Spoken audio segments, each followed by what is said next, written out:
Assalamualaikum warahmatullahi wabarakatuh. Perkenalkan, saya Anissa Kurnia Fitri, NIM 223141127 dari PGMI 5D. Pada kali ini, kita akan membahas mengenai hakikat dan karakteristik IPS. Hakikat ilmu pengetahuan sosial atau IPS adalah disiplin ilmu yang mempelajari tentang manusia, masyarakat, dan interaksi sosial. Nah, IPS ini meliputi berbagai bidang seperti sejarah, geografi, ekonomi, sosiologi, antropologi, politik, dan psikologi sosial. Nah, selanjutnya yaitu apa saja sih yang kita pelajari di pembelajaran IPS itu? Nah, dalam pembelajaran IPS kita mempelajari tentang bagaimana manusia berinteraksi dengan lingkungannya, bagaimana masyarakat terbentuk, serta dinamika politik, ekonomi, dan sosial dalam suatu negara atau wilayah. Nah, hal ini mencakup pemahaman tentang perubahan sejarah, geografi fisik, manusia, struktur ekonomi, serta peran pemerintah dalam mengatur seluruh masyarakat. Nah, selanjutnya kita akan membahas mengenai karakteristik IPS.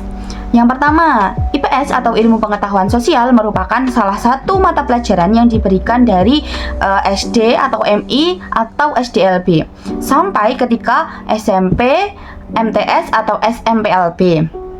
Yang kedua, mata pelajaran IPS disusun secara sistematis, komprehensif, dan terpadu. Nah, dalam proses pembelajaran menuju kedewasaan dan keberhasilan dalam kehidupan di masyarakat. Yang ketiga, yaitu kompetensi dasar IPS berasal dari struktur keilmuan geografi, sejarah, ekonomi, dan sosiologi yang dikemas sedemikian rupa sehingga menjadi materi atau topik atau tema atau subtema tertentu. Yang keempat, yaitu kompetensi dasar IPS juga menyangkut berbagai masalah di bidang sosial yang dirumuskan dengan pendekatan interdisipliner, multidisipliner, dan praktis. Yang kelima, yaitu kompetensi dasar dapat menyangkut peristiwa dan perubahan kehidupan masyarakat. Nah, yang terakhir atau yang keenam, yaitu kompetensi dasar IPS menggunakan 3 dimensi dalam mengkaji dan memahami fenomena sosial serta kehidupan manusia secara keseluruhan. Dalam kaitannya dengan hakikat IPS, istilah interdisipliner, multidisipliner, dan praktis memiliki peran penting dalam menyusun dan memahami materi. Yang pertama yaitu ada interdisipliner. Nah, pendekatan ini menggabungkan berbagai disiplin ilmu seperti sejarah, sosiologi, ekonomi, dan geografi. Nah, untuk memahami isu sosial yang kompleks, misalnya mempelajari suatu peristiwa sejarah dengan mempertimbangkan aspek sosial, ekonomi, dan politik secara bersamaan. Hal ini membantu siswa melihat hubungan antar disiplin dan mendapatkan pemahaman yang lebih holistik. Yang kedua yaitu multidisipliner.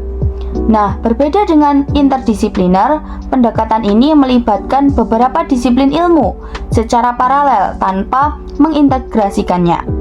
Misalnya, mengajarkan sejarah, ekonomi, dan geografi secara terpisah tetapi dalam konteks yang sama.